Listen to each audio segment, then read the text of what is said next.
Inflation in the United States is at a 40-year high. 13 News' Matt McCabe shows us how this isn't just impacting stocks on Wall Street, but also to small businesses here in the state line. Matt?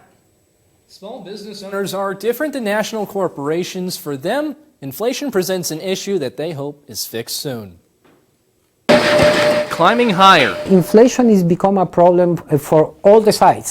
Small businesses typically like increasing numbers, more sales, more revenue, but not when it comes to inflation. Just ask Sasha Lofquist, the operations manager for Crandall Manufacturing, who has spent 20 years in the business. Inflation affects us many ways. It's from the part cost that we buy every day.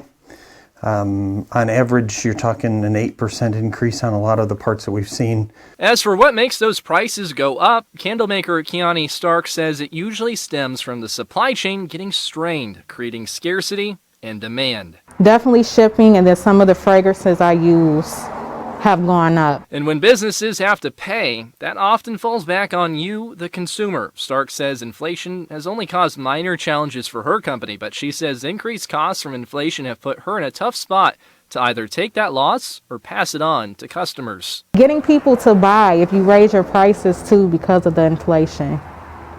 You have to make it for yourself too. But the Small Business Development Center in Rockford is trying to change that. We are working together to bring all this education, all these tools to the community. History shows it won't be like this forever. I do believe it will come back, but I don't believe it'll ever go back to where we were before.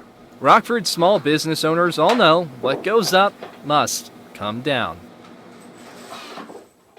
And Lofquist told me he thinks inflation could start to balance itself out in the second half of 2022 or the first quarter of 2023. For 13 News, I'm Matt McCabe.